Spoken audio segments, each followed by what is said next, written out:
Hello and welcome to Alita Dogma's Shades of Murder, a podcast where I will share and discuss tales of true crime, mysteries, and all things dark and macabre. If you eat plain dream and shades of murder like me, then welcome, my kindred spirits, to your new podcast home. If you enjoy this show, please remember to follow and subscribe, share, and consider a 5-star rating so I may present more stories to you and we can all embrace the love, the darkness together. All of my contact information you can find in the episode description below. Please be forewarned that each episode contains specific and at times very graphic and disturbing details of the case and may not be intended for all audiences. The concept of murder, while a perpetrator is sleeping, who has no recollection of the event, sounds absurd, and like it would make for a terrible criminal defense. However, the reality of violence and the condition of sleepwalking is a phenomenon that has been a topic of discussion for centuries. From Shakespeare to the opera playwright Bellini and countless other creators, the mysterious and often bizarre behavior associated with sleepwalking has been a historical source of artistic inspiration, philosophical wonder, and legal debate. In 1987, in Scarborough, Ontario, Canada, a horrific act of violence was committed. The offender would become a global representative of the controversy, academic dispute, and challenges that surround the concept of somnambulism, also known as sleepwalking. This is the case of Kenneth James Parks. One night after passing out on the couch while watching television, a 23-year-old man suddenly rises, puts on his coat, and takes off in his vehicle. 14 miles down the road, he finds himself at the home of his wife's parents. Using his own key, which they had given him on a previous occasion, he walks into their house unannounced. He wanders around and then goes up the stairs to his parents-in-law's bedroom.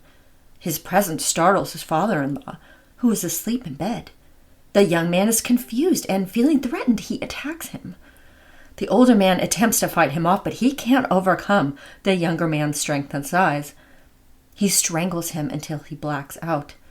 Alone and vulnerable, the lady of the house is ambushed with a tire iron to her head. The young man bludgeons the old woman in the skull with the instrument repeatedly until she is lying in a pool of her own blood.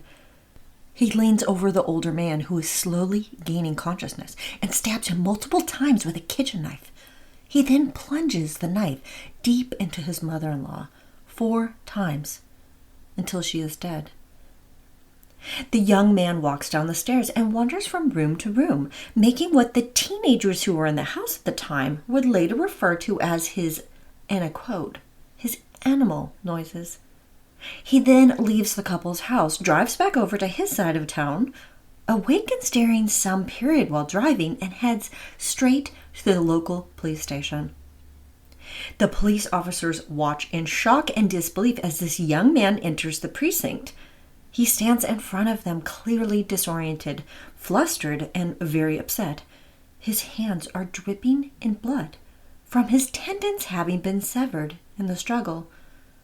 He says to the police, "My God, I've just killed 2 people." Law enforcement officers do their best to calm the young man down and understand what he is saying. They bring him into an interrogation room while other officers and an ambulance arrive at the crime scene. There they found 42-year-old Barbara Woods bludgeoned and stabbed to death, and her husband Dennis Woods barely alive from being choked and stabbed. It was discovered through the investigation and became an integral element of Kenneth Parks' intentions, or thus lack of, presented by his defense, that there was no known animosity towards his parents-in-law. In fact, all who testified acknowledged that he had been quite close to them, and there had only been a positive relationship between them. The day prior to the double homicide he committed, Kenneth James Parks had discussed with his wife how he wanted to go visit her parents to discuss with them his mounting financial troubles. Apparently, Kenneth Parks, who was married and who had an infant daughter, had recently lost his job. He had developed a gambling problem and slipped himself and his family further and further into gross amounts of debt. These circumstances were used to support how extreme amounts of stress can trigger an episode of sleepwalking. It was believed that the perpetrator had wandered into their house, scared the hell out of his in-laws, and while trying to restrain him, their actions induced the assault. Kenneth James Parks was arrested and charged with the first-degree murder of his mother-in-law, Barbara Ann Woods, which would be lowered to second degree, and the attempted murder for his father-in-law, Dennis Woods, in addition to charges of fraud. His defense counsel, headed by his attorney, Marlis Edward, established that he was not in control of his actions because he was asleep during the entire duration of the crime. Sleep specialists initially had trouble believing that someone could drive 15 miles, kill someone, almost kill another person, and then drive to a police station, all while still asleep. They were very skeptical about whether or not all of these circumstances while sleepwalking were possible. But eventually they sided with his defense counsel over the state since they could not offer an alternative explanation. During the trial, Kenneth Parks' defense team illustrated for the jury how the defendant not only had zero motive to commit the crimes, but that he had a positive, even close relationship with both of his wife's parents. The moment he awakened from his state of somnambulism, he headed straight to the police station and openly confessed to what must have happened. This, of course, established his confusion around the events that led to the murder and his deeply felt remorse. They also brought up the importance of the consistency of his story and the details he remembered, which he recounted exactly the same in every interview. What provided Kenneth Parks and his defense with even more legitimacy on his side was that his EEG readings, which is a test that records the electrical activity of the brain, were highly irregular and were noted as being impossible to fake.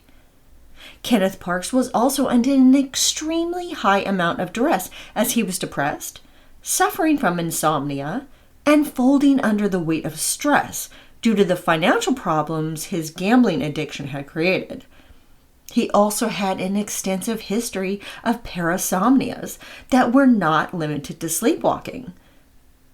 Kenneth Parks was also reported to have had enuresis as a teenager, which is the clinical term for bedwetting, in addition to night terrors. In culmination, all of these elements supported his defense of sleepwalking. The state's prosecution claimed that his defense was ridiculous, and to acquit the defendant of murder based on sleepwalking was an offense to justice in the community in addition to common sense. Perhaps insulting the jury was not the best approach in this case. If the state had put more energy into establishing motive, opportunity, and the lack of proof around his episode of somnambulism at the time of the murder versus shrugging off the claim made by the defense and their strong evidence to support it, I wonder whether the outcome may have been different. 2 weeks later, the jury deliberated on the charge of second-degree murder for 9 hours. When they surfaced, their decision would shock the community, the media, and much of the world. Kenneth James Parks would be acquitted of the second-degree charges for the murder of Barbara Ann Woods. It was later argued that the same evidence that led to the conclusion that Parks was sleepwalking when he assaulted and murdered his mother-in-law also holds true for the attempted murder of his father-in-law. The judge agreed with his defense counsel, stating that the prosecution had failed to prove beyond a reasonable doubt that he was aware and conscious of his actions.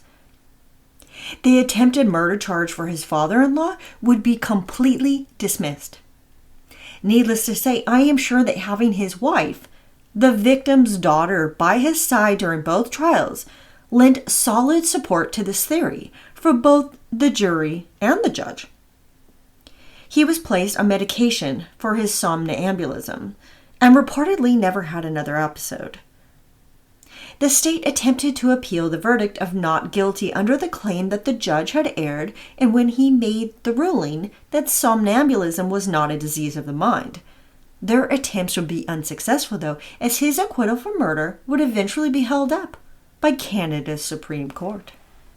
For the charges of fraud, it was discovered that Kenneth Parks had stolen $30,452.38 from his employer, Revere Electric Incorporated. He had deposited the money into his own account and used it to gamble at the horse track.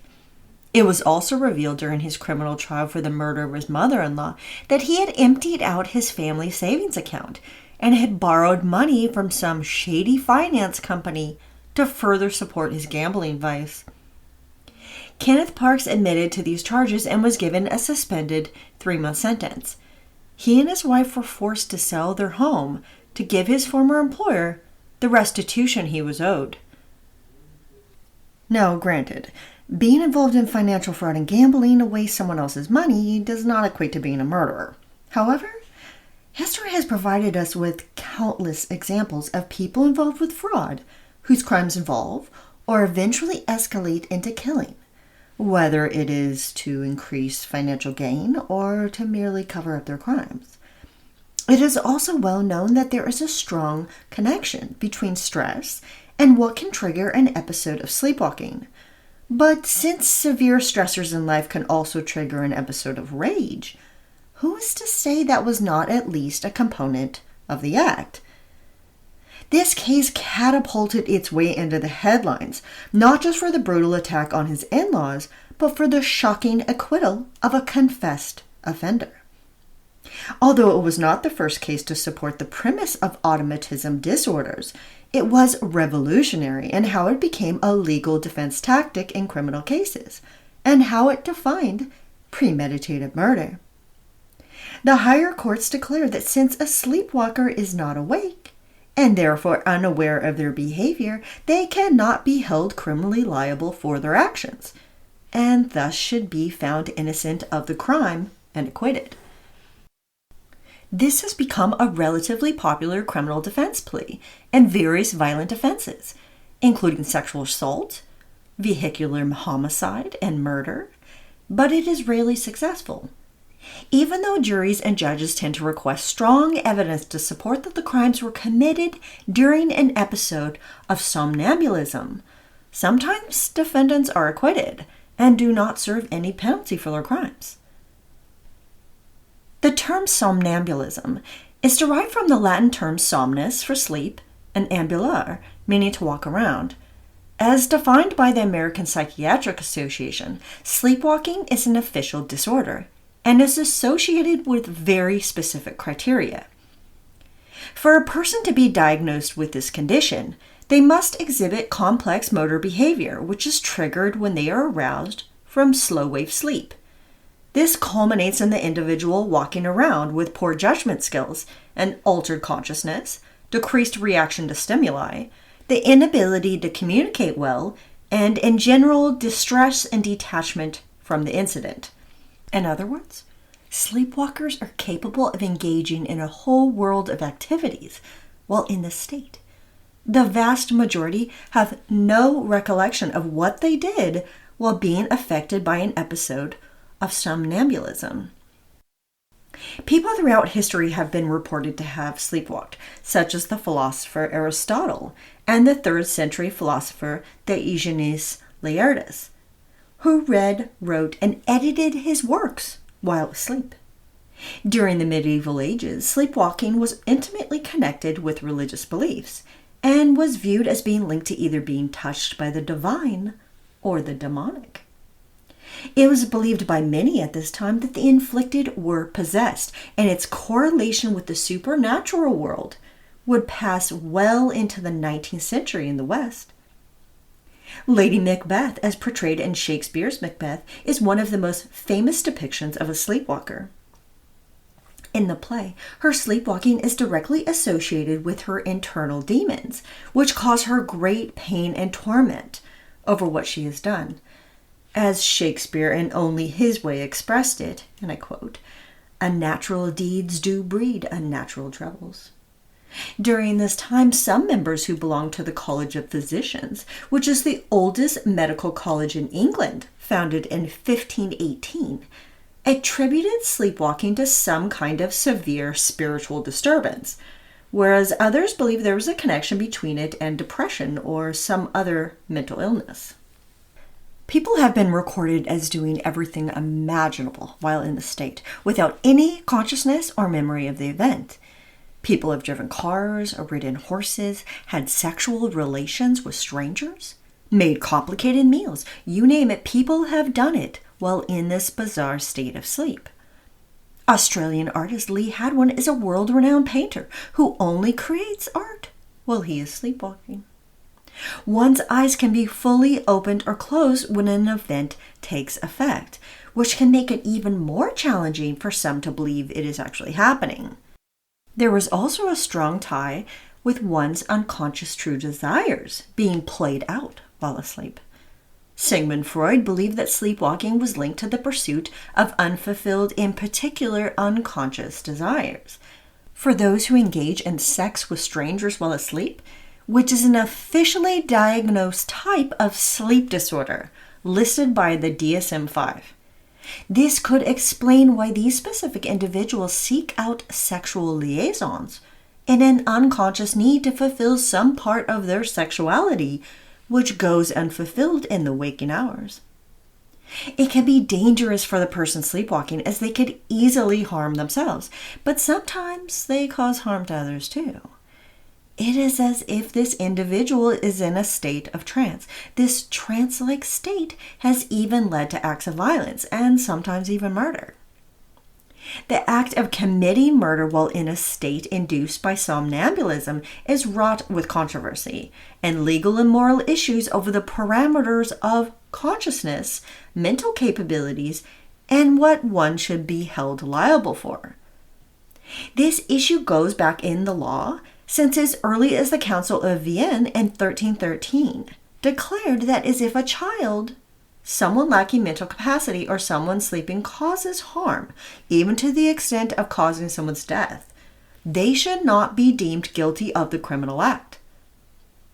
Several legal scholars in the 7th century advised that sleepwalkers should only be responsible for the crime if they had exhibited previous signs of hatred, antagonism, or contempt for the victim.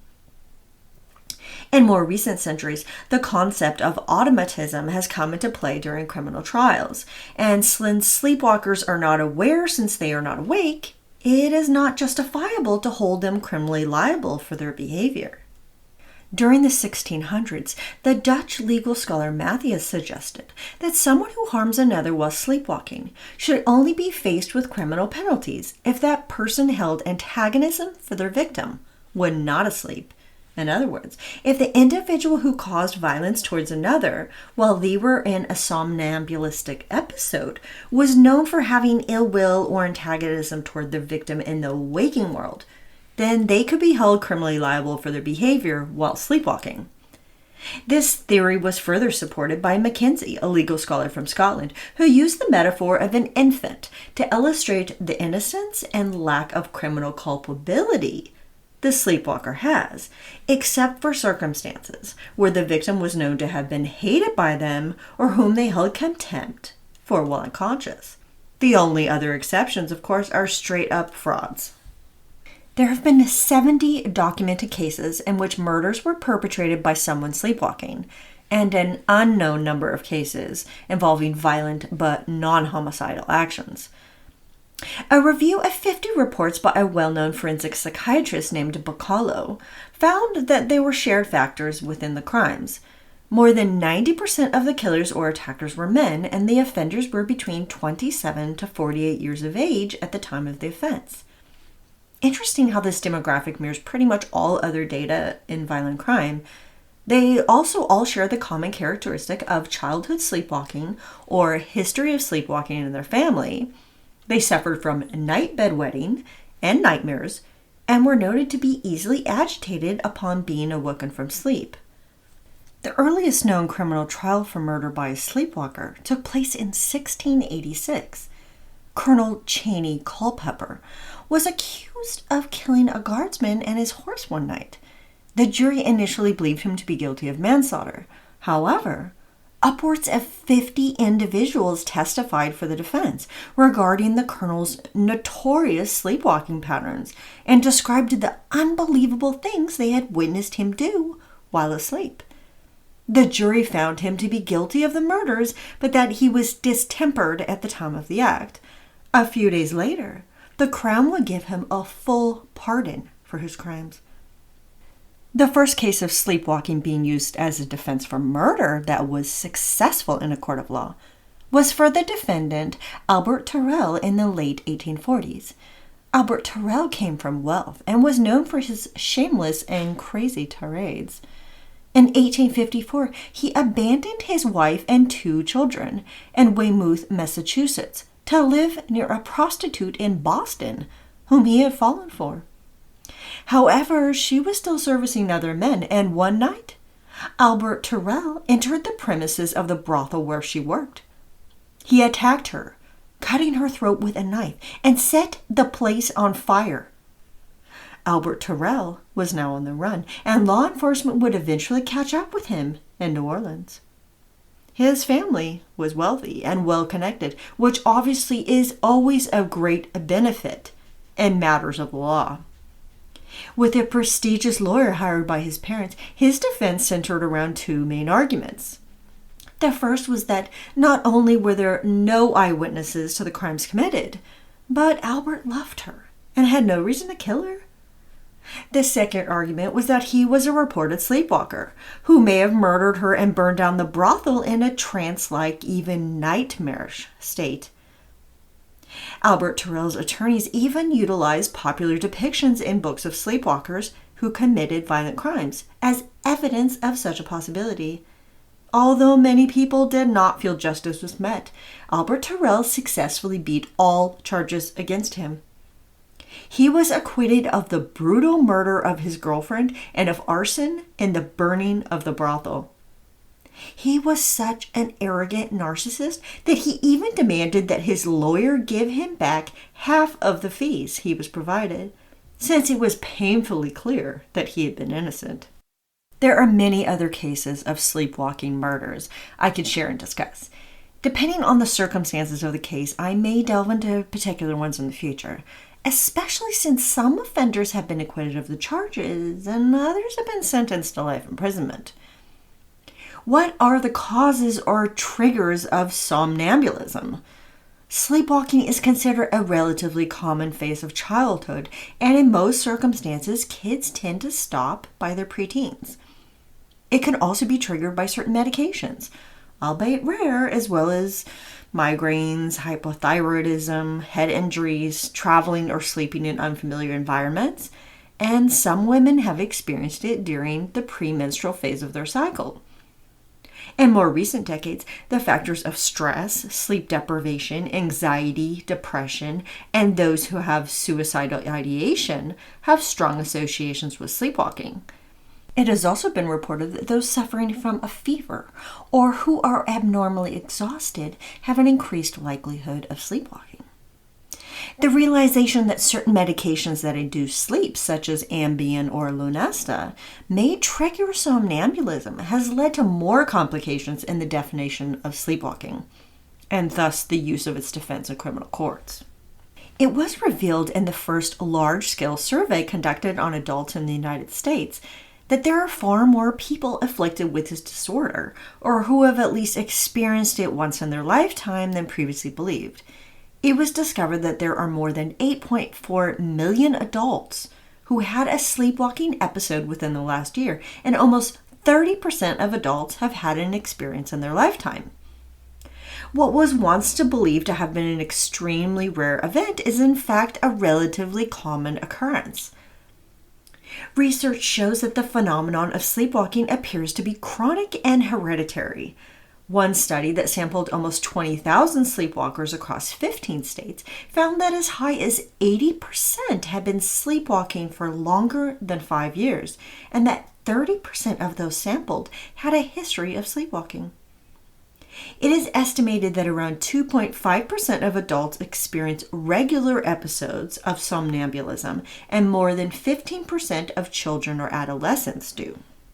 Sleepwalking almost always happens during the third to fourth stages, which is the deepest period of NREM, or non-rapid eye movement. This phase typically occurs during the first third part of sleep and usually lasts anywhere from 30 seconds to 30 minutes. Some scientists believe that it happens when the brain attempts to skip a step in the sleep cycle and tries to go from NREM to fully being awake. The longer someone lingers in this deepest of stages, the higher their chances are of sleepwalking. What is so interesting and bizarre about sleepwalking is that the individual may appear to be acting out a dream or a nightmare for that matter, yet dreams are not a common element of NREM. There are certain factors that can heighten the depths of sleeping, including sleeping pills, SSRIs, which are often prescribed to treat depression, as well as excessive use of alcohol, and those inflicted with obsessive-compulsive disorder. Under the International Classification of Sleep Disorders, there are several primary sleep disorders stemming from NREM sleep or non-rapid eye movement sleep. Parasomnias are one of the main categories of sleep disorders, and the three subgroups include disorders of arousal, those of REM sleep, and then what is constituted as other kinds that don't fit under the earlier two. Characteristics of these sleep parasomnias include autonomic nervous system activity, experiential phenomena, and abnormal nocturnal behavior induced by impaired or incomplete arousal. These include sleep terrors, sleep-related eating disorders, nightmares, sexsomnia, and sleepwalking. They occur when an abnormal transition is made between the three states, those being fully awake, REM, and non-REM. This can cause parasomnias to be induced when these distinct states cross over and intertwine with one another. Specifically, confusion arousals occur when the stage of being awake and non-rapid eye movement meld into one another. REM sleep behavior disorder is induced by the overlapping of being awake and rapid eye movement sleep. The author of one particular study on sleepwalking and crime, who had also been an expert witness of sleepwalking in several criminal trials, analyzed 32 cases in which the sleepwalker inflicted violence. He divided the cases into three categories to better understand the differences between the motor functions and cognitive abilities of the offender. The first is sleepwalking. The second is confusion arousal, which is described as a state of consciousness identical to that of sleepwalking, except the person never leaves their bed. The third is sleep terrors, which are defined as an abrupt partial awakening induced by something terrifying that stimulates the person. If a person is sleepwalking, it may be very challenging to wake them up, and any attempt to arouse them may escalate the individual's degree of disorientation, increase their confusion, and increase the chances of their acting out in a violent manner. The proximity of the victim to the sleepwalker was found in all three categories to be what predominantly triggered the violent behavior. The closer the victim was to their perpetrator, and especially if they touched the person while sleepwalking, the greater the individual's chance was of becoming a victim. This occurred in all of the confusion arousal cases, in 81% of cases of sleep terrors, and somewhere between 40 and 90% of all cases involving sleepwalking, which is an abnormally large margin. It was noted in the study that the sleepwalker was often provoked in a very minimal, non-intrusive manner. However, the response to being interacted with, or worse, being touched, triggered an extreme reaction. The victim being physically close to the sleepwalker who attacked them was the binding element across all cases. Recent research conducted on somnambulism and the brain and cognitive abilities of the sleepwalker has revealed interesting results. It has been shown that both the frontal and parietal lobes of the brain, the latter of which hold the sensory receptors and processors, such as one's ability to feel pain, are deactivated to a great extent during a sleepwalking episode. Cognitive abilities which involve a degree of complexity, such as memory and social skills, are thus very minimal, if not completely absent, in this state. In other words, if someone who is sleepwalking demonstrates actions and behaviors that are only possible to occur during a state of wakefulness, then that individual was not in fact sleepwalking. It doesn't matter what their history or their family's history of somnambulism is or what others believe to have witnessed. If they can act out in ways that our brains are only capable of functioning in a non-sleepwalking state, then that person was not under an episode at the time of the act or crime. A study done by Dr. Mark R. Pressman of Lincoln Hospital in Wynwood, Pennsylvania, who is a sleep expert, concluded that in cases of criminal law, where the defendant went to a specific location and sought out their victim, are highly unlikely to be cases of authentic sleepwalking. He claimed this is because of the aforementioned dismal use of the cognitive abilities to plan and socialize that a sleepwalker has during an episode.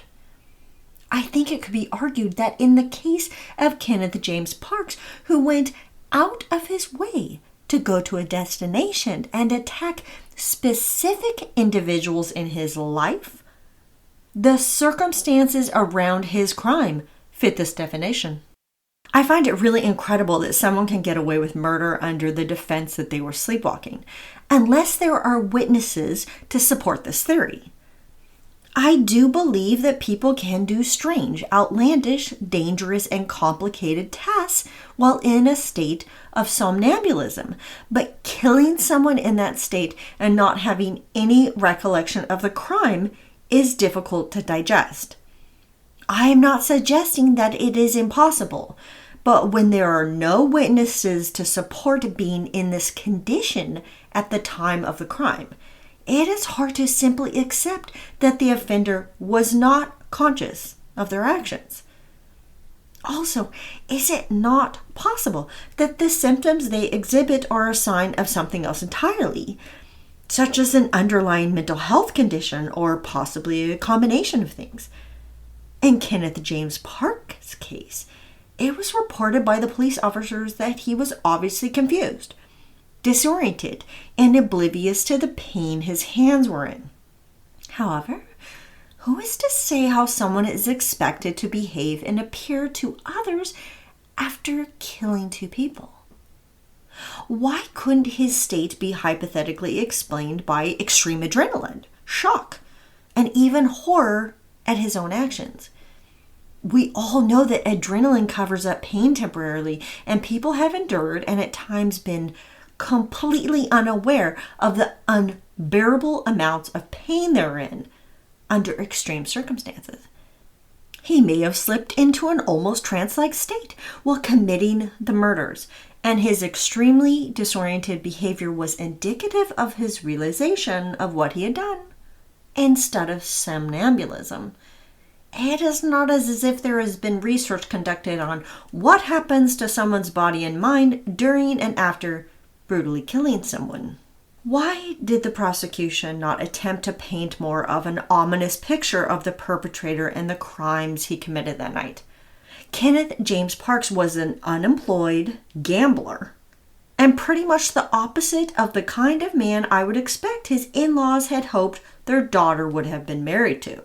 Why was it so much of a stretch to think that he went over to see his in-laws where he begged them for money and they refused, possibly insulted him, and told him that he was not good enough for their daughter? A fight escalated into a rage and he became violent. He attacked them both in a moment of anger, and when he became fully aware of what he had done, his shock and guilt led him to drive to the police station and confess to the murder. Now, it has been reported that his father-in-law never saw his assailant, but based on the fact that they were very familiar with their son-in-law's overbearing size and shape, this is hard for me to believe.